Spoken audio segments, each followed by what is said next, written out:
It's not the critic who counts, not the man who points out how the strong man stumbles or where the doer of deeds could have done better. The credit belongs to the man who is actually in the arena, whose face is marred by dust and sweat and blood, who strives valiantly, who errs and comes up short again and again, because there's no effort without error or shortcoming. But who knows the great enthusiasms, the great devotions, who spends himself in a worthy cause, who, at the best, knows in the end the triumph of high achievement, and who, at the worst, if he fails, at least he fails while daring greatly, so that his place shall never be with those cold and timid souls who knew neither victory nor defeat. Oh man, when I read those words, I just want to bull rush a bear. It's a pretty inspiring speech. And as I listened to Ashley last week talk about getting off the sidelines, getting out of the box seats, and getting into the arena, and I was inspired. Let's go. Let's get in the game. You with me? But it's easier to get in the game, isn't it, than to stay in the game. When the lineman comes through without being touched, and you take a 250-pound barbell right to the face, when you get bloodied and you get abandoned and you get left behind, can you stay in the game then? So I don't want to talk about getting in the arena. We've talked about that. I want to ask, how do you stay in the arena? When things get tough, when friends get rare, when you feel like you're how do you stay in the arena when it's difficult to fight for one more breath? That is what I want to talk about. But first, it's time for an irrelevant story. Last week, my wife and I were in Atlanta with our grandkids, and I'm playing with my 10-year-old grandson this Frisbee disc golf. And in the middle of the game, I don't know where this came from, he said, "Papa," that's me, "do you like Atlanta better or Phoenix better?" There's no question. I like Phoenix better. And I said, I prefer Phoenix. And he said, with no apparent plan in place, "Yeah, I think I'm going to come live with you and Nani because I like being hot." This week might not be the right week to field test that theory. And some of you know, like you've been transplanted from another place here and you show up and it's like, what is happening? I have a message to you from God. This is why you don't want to go to hell. I do love Phoenix. He decided. I love this city. I love this state. I love the food. I love the coffee shops. I love the copper, the cactus, the climate, all of it. I'm gonna be buried in the desert.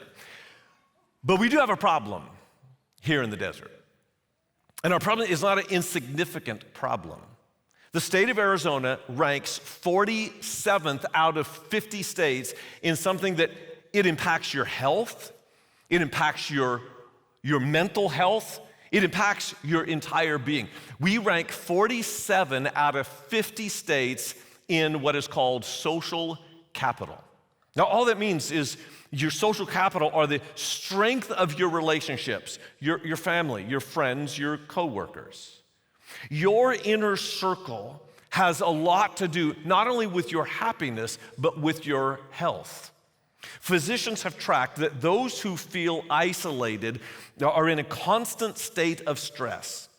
Because of that constant state of stress, you are more likely for cardiac failure and cardiac issues. Your ability to resist diseases or infections is lowered. Your inflammation raises. In fact, it impacts you so much.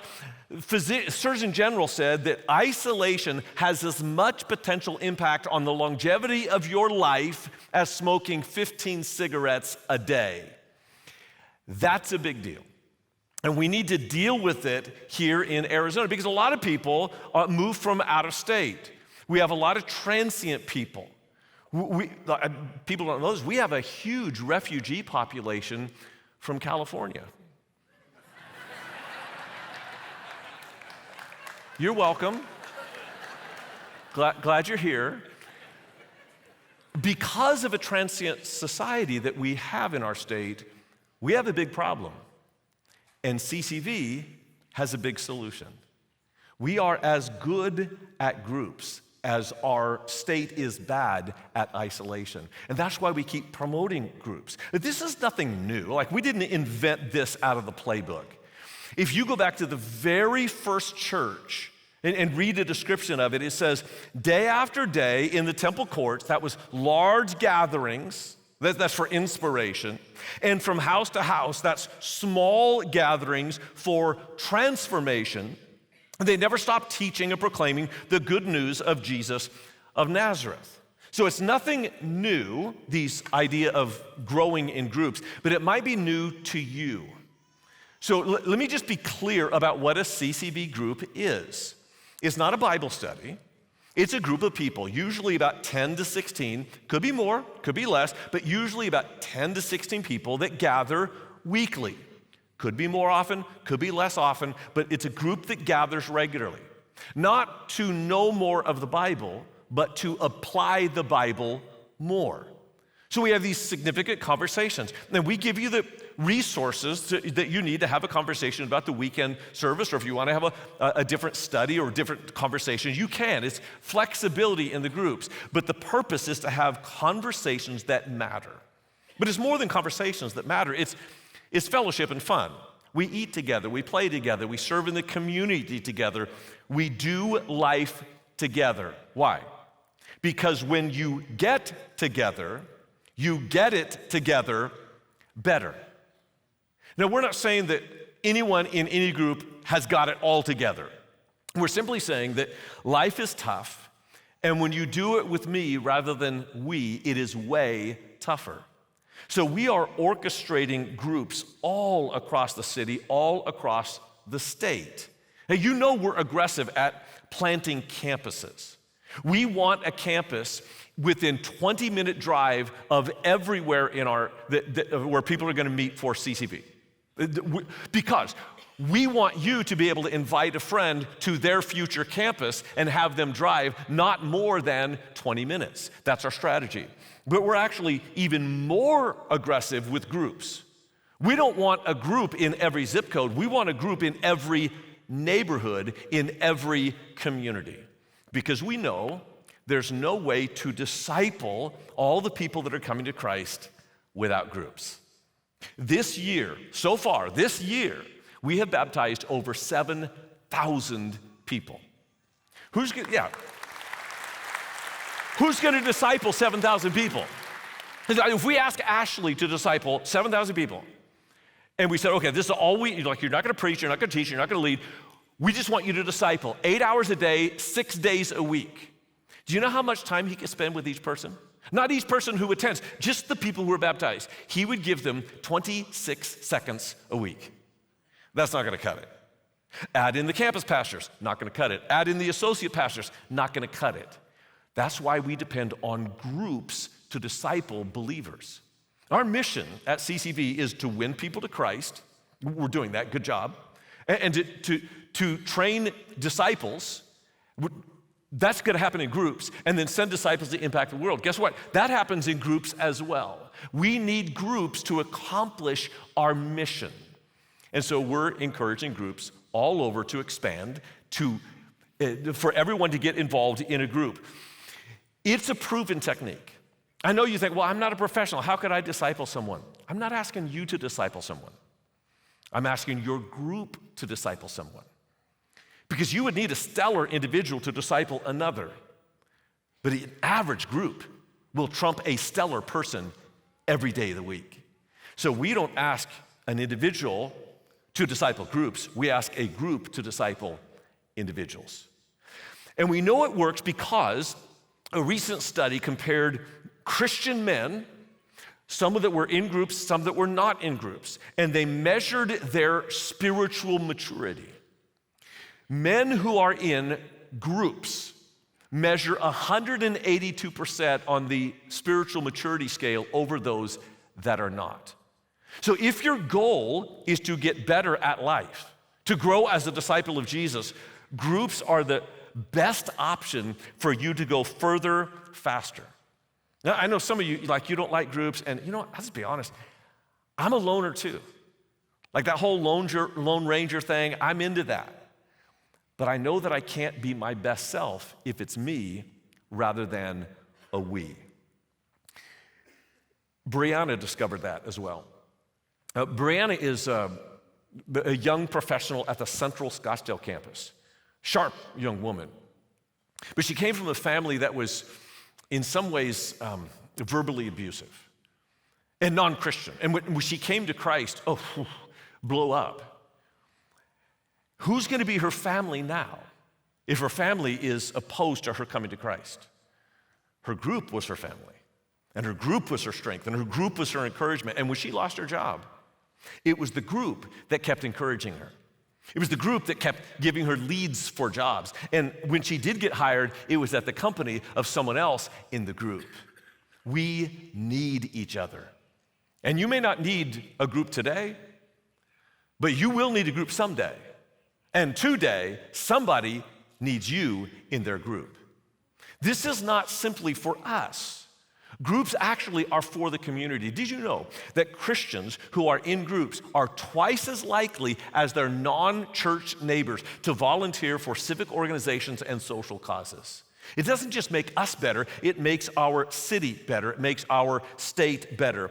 So I want to take a look at this and simply ask the question, when you get knocked down, who's going to stand up for you? If you got in an accident today and couldn't shop for yourself, who would shop for you? If you got in trouble and you couldn't care for your kids, who would care for your kids while you were taking care of this issue you had? If you went into the hospital, who would come and pray with you? When you get knocked down, who is going to stand up for you? That's an important question because all of us get knocked down at some point in our lives. And I want to take a look at this idea. Right, the whole sermon in a single sentence is simply this. We've already heard it.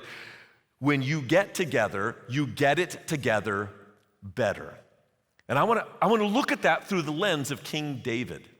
He was the greatest king of Israel's history. You probably remember his story. When he was a boy, he killed a giant named Goliath. This huge giant, little boy, slingshot, he goes down. The king was so impressed with young David that he invited him to live in the palace. Is that where David found his people, in the palace? No. Actually, palaces can be very isolating. Some of you live in a practical palace, and you realize that's not the solution to happiness in life. In fact, in the palace, David was in danger by the king who invited him there. Not once, not twice, multiple times, Saul tried to kill David. Once he's sitting at dinner, just pulled up a spear and tried to pin David to a wall. He got jealous of David's popularity. So where do you find your people? David had to run out of the palace. You know where he ran? To Gath. Gath is a city in the Gaza Strip where Goliath came from. Now look, when you have to seek refuge in the hometown of an enemy's hero that you killed, you in trouble. And he wasn't comfortable there for long. I want to read to you where David found his people. David left Gath and escaped to the cave of Adullam. All those who were in distress or in debt or discontented gathered around him, and he became their commander. About 400 men were with him. Now, look at these people in this cave. They were in distress. They were in debt. They were discontented. These are tax evaders, scumbags, scallywags, yahoos, vagabonds. These are not the kind of people that you would necessarily like to be like. And yet, at the end of David's life, these yahoos became heroes. How does that happen? Because it's not the talent that you have that matters. It's the group that you're part of that makes the difference. And at the end of David's life, they're not called tax evaders or scallywags. They're called, the title, David's Mighty Men. I want to give you a few snippets of this group of men that David hung around and see the transformation from these malcontents to these basically the Mossad of the ancient Jewish army. One of the guys' names was Eleazar. Eleazar was one of David's right-hand guys. And when they go into battle, you want Eleazar by your side. This dude is tough. And one day they were out in this battle. There's Philistines on the other hill. In the ancient world, they would get one army on one hill and one army on the other hill, and they would shout insults back and forth until somebody got mad enough to run down into the valley. David and Eleazar are already in the valley. And some of their men are behind them, kind of being the rear guard. And they're shouting taunts and insults at the Philistines. Philistines finally had enough. They said, all right, we're coming. And they start to come. And then more came. And then more came. And the soldiers behind David and Eleazar, David can't see him back there, they start backing up. Like, whoa, hey, David, psst. There's a lot of those guys, and they're big. David doesn't know that they're retreating.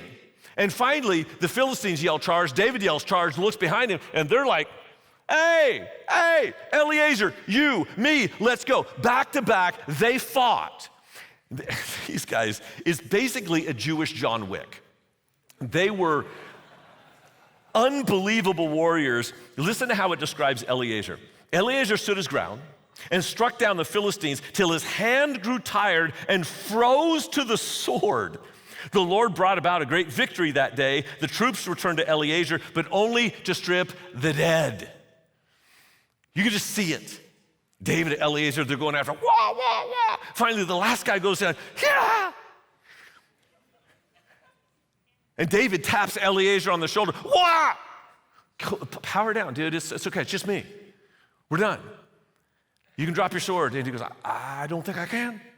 They had to peel his fingers off the sword. And then come the other soldiers over the hill, but only to strip the dead. Is that what you want to be written about you? That you weren't in the arena, but you came down to strip the dead. Look, you can be saved on the sideline, but only to strip the dead. You could be in the box seats, enjoying the game. But on Judgment Day, when he comes back, the reward is for those who are in the game. You can still be saved, but the crown is for those with blood on their hands, and dirt on their knees, sweat on their brow. That's where I want to be, in the arena fighting for my king. Eleazar, what a guy. Around him were three other guys in the cave of Adullam. And one day, David's feeling sorry for himself. You probably would too. He's trapped in a cave. King hates him. His own king is trying to kill him, and the enemies are trying to kill their king. This is a mess. And David opines, oh, if I could just have a drink of water from the well of Bethlehem. This is hometown. Hometown water just is sweet. It's cool, it's refreshing. And these three guys overhear what David said and said, hey, did you hear what the king said? King wants water from the well of Bethlehem. And what the king wants, the king is going to get. Let's go. Problem was 13 miles away.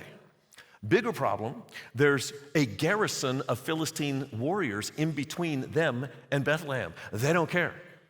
With a sword in one hand and a flask in the other hand, they fight their way through the Philistines, fill the flask up with water, fight their way back, and they present it to the king. You know what David did with the flask? You won't believe this. You might not even like it. King takes the flask, and he pours the water out on the ground. Why would he demean their sacrifice? He wasn't demeaning it. He was exalting it. Because this was the sacrifice, not for a king, but for a God. Are you that deliberate about your discipleship? Because that doesn't happen when you're alone. Eleazar needs a cave, a band of merry men who will fight with him. These three guys, they did it as a team, as a group. You don't get to be the man or woman of God that you want to be if it's just me. It's a we. Can I tell you one more story? Like, this is my favorite one of all. This guy, he's got to be a little bit nuts. Just fair warning. His name is Benaniah. Benaniah, he just got a little crazy in him. And one day it says he also went down into a pit on a snowy day and killed a lion. Son, it's a snowy day. It's slippery down in the pit, and the lion's in the pit. You don't need to jump down to the pit to kill the lion. You just take a spear and kill the lion. I get it. You want a lion skin coat. Who doesn't? But you don't have to jump into the pit. I haven't talked to Benaiah about this, so I'm not positive what he's thinking, but I think what he's thinking is that if I'm up here with a club and you're down in the pit, that's not a fair fight. I at least want to give the lion a fair fight. So he goes, "Here, kitty, kitty." You gotta love a guy like that. It's just a little bit nuts for God. And it didn't just kill a lion. David was a giant killer. Benaiah was as well. In the very next verse, it describes Benaiah, who is a Jew, and just to set the stage here, according to archaeological records, the average Jewish male at that time was about 5'6". He's small. This giant was 7.5 feet tall, like he's an NBA player. And so Benaiah goes after him. Here's how the Bible describes it. Once armed only with a club, he killed an Egyptian warrior who was 7'6" and who was armed with a spear as thick as a weaver's beam. Benaiah wrenched the spear from the Egyptian's hand and killed him with it. He's got a club. Starts with the guy's knees and works his way up, gets the spear and kills him. This guy is amazing, but there's no Benaiah if he's not in the cave of Adullam. How do you get to be a mighty warrior of God? I was curious about this whole scene with Benaiah. Like, what would it look like for a 5'6" guy to fight an Egyptian giant? So I went to AI. I asked it to produce a picture of a 5'6" Jewish man in the ancient world fighting a 7.5-foot Egyptian giant, and this is what it rendered. Who are you putting your money on? I'm not going for the giant. I would put my money on Benaiah every day of the week because I don't bet on guys who are big. I don't bet on talent. I bet on teams. And I know what team this cat's on. And he has the heart in him, not just his own heart, he has the heart of the mighty men of David. And so, this is how it works. When we get together, we get it together better. I know some of you, like you're convinced, okay, I know I need to be in a group, but I don't like groups. Look, I get you, I see you, I hear you. But without a group, you cannot reach your potential for the Lord. So where do you find your people? It's not in a palace, it's in a cave. So here are some rules for cave dwelling. Rule number 1, circles are better than rows.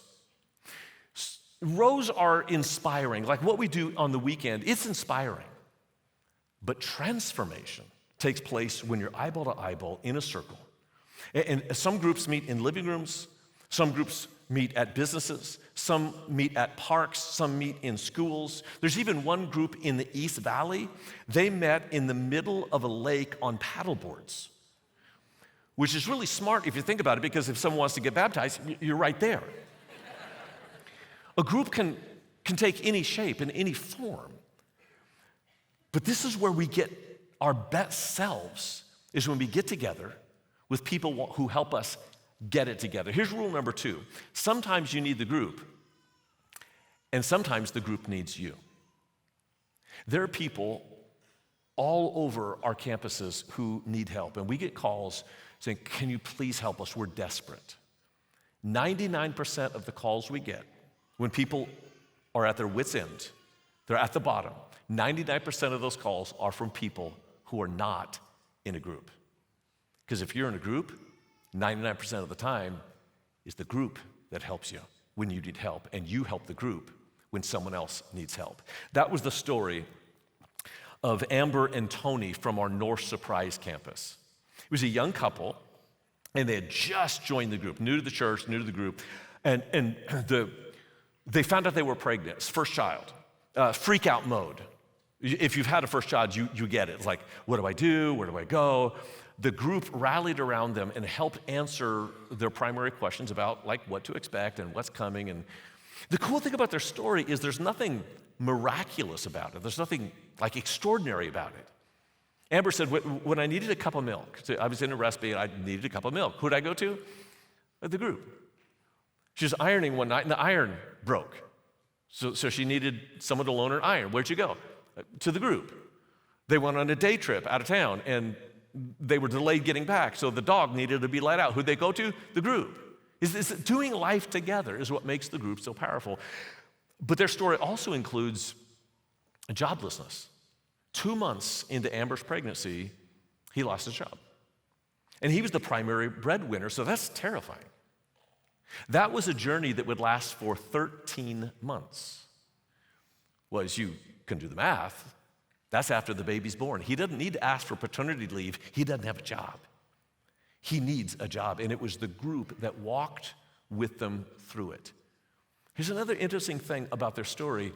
That was actually their second group that they were in at CCV. And they're not in that group anymore. They're in a third group, which leads me to the third rule of cave dwelling, that not every group is for everyone. And not every group, and no group is for all time. Listen, if you're part of a group and it's not working, it's okay. Find a different group. That's normal, that's natural. We all go through those seasons. Some groups last for a year, some groups last longer.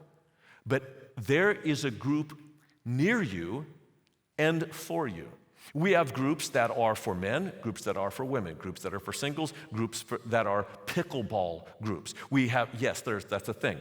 We have groups for special needs. We have group for special interests. There is a group near you and for you, and if there's not, then why don't you create it? I remember Alex coming to me at our surprise campus. They had 2 special needs children, and he said, is there a special needs group? Because special needs families, the stress is astronomical, and the divorce rate is high. They need a group. And I said, actually, I don't know. I don't think there is. And we found out there wasn't one. So I said, Alex, why don't you start it? He started one group on Surprise Campus, and they have spread to virtually all of our campuses now. If you have a need, someone else has that need. Like I say, not every group is for everyone, and no group is for all time. But there is a group, and a group may need you, whether you need the group or not. So I know some of you are still unconvinced, and I get it. You're just saying, I know you're right, I should be part of a group, I need community, be healthy physically, mentally, but I'm just not gonna do it. Okay, so let me help you out. I'm gonna give you some excuses that will help you get out of a group. Because you came with someone, now they're putting pressure on, see, the pastor said, so let me help you. Here's an excuse you might try. I don't know enough about the Bible. Or a variant of this is, I'm not comfortable praying in public. Wait a minute, though. There actually is no Bible entrance exam for a group. And nobody's actually gonna make you pray if you're not comfortable praying in public. So that's a bad excuse. Oh, here's what. I don't know what to expect. That's the thing. Some people, surprises just don't go well, and you've got anxiety, so you need to know what to expect. If you don't know what to expect, it could go badly, so there. Except that on every campus this week, there's gonna be a groups preview event where you can kind of speed date different groups. You'll be able to meet different group leaders and make a decision if this group is for me. It's a great idea, and it'll tell you exactly what to expect. And we are so determined to help you find a group that we are ponying up, that your church is paying for childcare and your meal. So that's a bad excuse, so yeah, don't use that one. Oh, here's one. I don't have enough time. Really? How much time do you have? Like today, how many hours? 24? Me too. Like every day, 24 hours. The time is the only thing you have. It is an unlimited resource. You get more time and more time and more time until you run out of time, and then we don't want you joining a group. And you might say, well, I don't know, I'm so busy. I don't think I can go to the group preview. I don't think I have the time. Listen, if you don't want to go to the group preview, then why don't you see if you can get on jury duty this week? Or schedule a colonoscopy. Either way, that might be a valid excuse not to go. Look, we all have time. So just be honest with yourself and say, it's not about time, it is about priority. And you might feel like you don't need a group right now. But Alex and Paige are sure glad that they have a group right now. This unfolded just last week. Alex and Paige have been married for a year, and they've been at the church for about a year. They're at our Chandler campus. Beautiful couple. They went to Wisconsin to go visit family, and Alex got very, very sick. We went to the doctor, and they gave him the worst possible news. This is a young couple.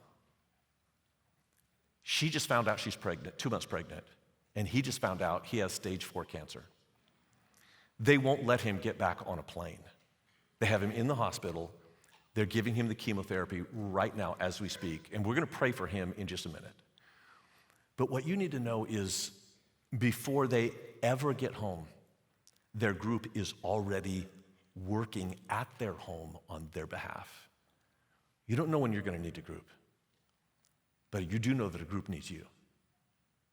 That's why in the Bible, the writer of Hebrews says, let us consider how we may spur one another on toward love and good deeds, not giving up meeting together as some are in the habit of doing, but encouraging one another, and all the more as you see the day approaching. The day is approaching, and it's time for you to engage in a group, because when you get together, you get it together better. I know you have an excuse, but I also know that you have a reason.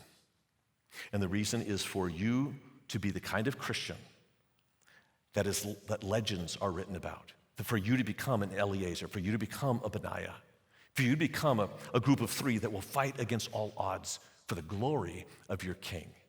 So I'm just asking you. Now, I'm going to pray, and I'm going to ask for you to give undivided attention to the host of your campus who will tell you exactly how to get engaged with the preview event on your campus. Holy Father, thank you for creating us in your image as a community. Father, Son, Holy Spirit, help us to be in community with one another for your glory, so that as we live the way you intended, the way you created us to live, that we would fully live for your glory. We pray this in the name of Jesus. Amen. Let's go make Jesus famous.